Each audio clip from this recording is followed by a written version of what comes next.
ओम गंगणपते नमः। स्वागत है आप सभी का मेरे भक्ति भावना यूट्यूब चैनल पर। दोस्तों 10 सितंबर से गणेश जी की स्थापना प्रारंभ हो चुकी है और 19 तक यह उत्सव चलेगा। प्रतिदिन भगवान गणेश जी की पूजा करने से हमारे सभी विघ्न, सारी परेशानियां दूर हो जाती हैं। भगवान गणेश जी प्रसन्न होकर के हमारे ऊपर अपनी कृपा दृष्टि बरसाते हैं। पुत्र, धन, सुख, समृद्धि सब कुछ प्राप्त होता है। इन 10 दिनों में भगवान गणेश जी को अलग अलग चीज का भोग लगाया जाता है और उसका प्रसाद भी ग्रहण किया जाता है। जो व्यक्ति इस प्रकार से भगवान गणेश जी को भोग लगाते हैं उनकी सभी मनोकामनाएं पूरी हो जाती हैं। भगवान गणेश जी का यह उत्सव 10 दिन का रहेगा और 10 दिन भगवान गणेश जी को प्रतिदिन दुर्वा दल जरूर अर्पण करें। अब मैं आपको बताऊंगा कि कौन से दिन, किस दिन आप भगवान गणेश जी को किस चीज का भोग लगाएंगे। 10 दिन अलग अलग चीजों का भगवान जी को भोग लगाना है और वह प्रसाद के रूप में आपको ग्रहण करना है। इससे भगवान गणेश जी प्रसन्न होकर के आपकी सभी मनोकामनाएं पूरी करेंगे। भगवान गणेश जी की जब आप स्थापना करें तो विशेष रूप से ध्यान रखें कि घर में लड़ाई झगड़ा ना करें। तामसिक भोजन बिल्कुल नहीं बनना चाहिए। पूरी पवित्रता के साथ आप भगवान गणेश जी की पूजा करें। प्रथम दिन भगवान गणेश जी को मोदक का भोग लगाना चाहिए। वैसे मोदक का तो प्रतिदिन भोग लगना ही चाहिए, लेकिन पहले दिन मोदक का विशेष महत्व है। यह गणेश जी का सबसे प्रिय भोग है। यह पहले दिन आप गणेश जी को मोदक का भोग लगाएं।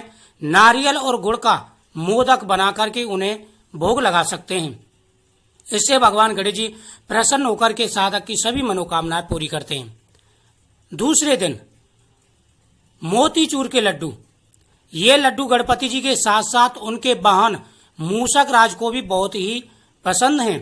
शुद्ध घी से बने बेसन के लड्डू भगवान गणेश जी को अर्पण करें। यह दूसरे दिन का प्रसाद है और इससे भगवान गणेश जी प्रसन्न होकर के पुत्र धन प्राप्ति का आशीर्वाद देते हैं। तीसरे दिन नारियल चावल। तीसरे दिन गणपति जी को नारियल वाले चावल अर्पित करें। यह भी उन्हें बेहद पसंद है। नारियल के दूध में चावल को पका करके भोग लगाएं। इससे भगवान गणेश जी प्रसन्न होकर के मनवांछित फल प्रदान करते हैं। और मोदक, आपको जो चीज आप प्रतिदिन भोग लगा रहे हो उसके साथ में मोदक आप प्रतिदिन जरूर लगाएं भोग। चौथे दिन पूरण पोली। चौथे दिन भगवान को भोग लगाने के लिए पूरण पोली अच्छी है। यह गणपति जी का प्रसाद भी है। इसे गणेश जी के समक्ष समर्पित करना चाहिए। भगवान गणेश जी को भोग लगाना चाहिए और उसके बाद में सभी भक्तजनों में इसका प्रसाद बांटना चाहिए। जब आप भगवान गणेश जी को भोग लगा रहे हो तो उस समय आप अपनी मनोकामना भी बोलें। 5वें दिन श्रीखंड। गणेश जी के पूजन में श्रीखंड सबसे प्रिय भोग माना जाता है। आप भगवान गणेश जी को श्रीखंड का भोग लगाएं और साथ में पंचामृत या पंजरी का भी भोग लगाएं। यह 5वें दिन का प्रसाद होता है, श्रीखंड और साथ में पंचामृत और पंजीरी। ये आप 5वें दिन भगवान गणेश जी को इसका भोग लगाएं। 6वें दिन केले का सीरा। 6वें दिन आप भगवान गणेश जी को केले का सीरा बना करके भोग लगाएं। 6ठे दिन भगवान को पके हुए केले का सीरा बना करके भोग लगाएं।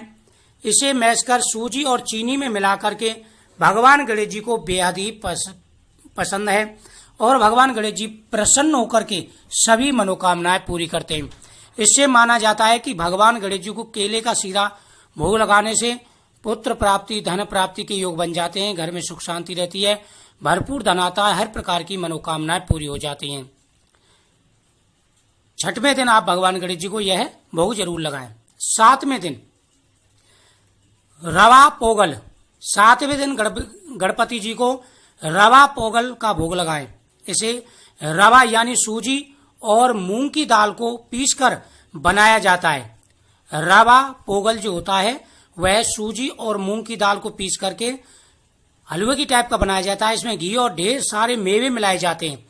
ये बेहद ही स्वादिष्ट व्यंजन होता है और इससे भगवान गणेश जी को 7वें दिन भोग लगाएं। शरीर के सारे रोग दूर हो जाते हैं, हर संकट दूर हो जाते हैं, कर्ज से मुक्ति मिलती है। और साथ ही प्रतिदिन भगवान गणेश जी को दुर्वा दल जरूर अर्पण करना है। ध्यान दें और लिख करके रखें। इससे भगवान गणेश जी प्रसन्न होकर के हर मनोकामना पूरी करते हैं।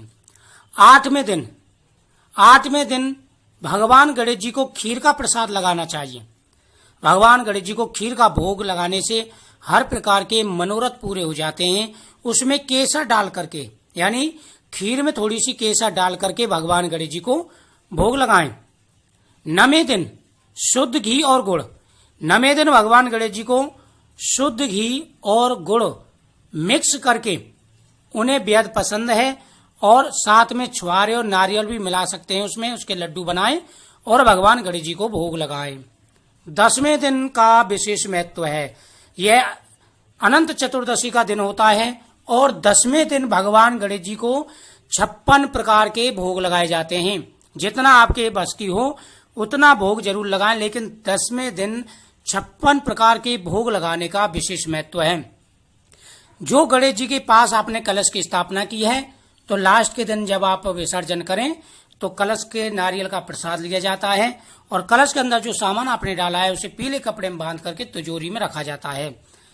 गणेश उत्सव के 10 दिनों की इस साधना को यदि सफल बनाना है तो एक बात का विशेष ध्यान रखना बहुत ही जरूरी है, विशेष ध्यान रखना चाहिए। गणेश चतुर्थी के दिन लोग गणपति बप्पा की घर में स्थापना करते हैं। इन दिनों भगवान को कई तरह के भोग लगाए जाते हैं, कई प्रकार के व्यंजन भगवान को भोग लगाए जाते हैं। तो आपको जिस प्रकार से मैंने बताया है उस प्रकार से आपको भगवान गणेश जी को भोग लगाना चाहिए। इस दिन आप प्रतिदिन ये भोग लगाएं। साथ ही आप ओम गंगणपते नमः, ओम गंगणपते नमः मंत्र का भी आपको जाप करना चाहिए।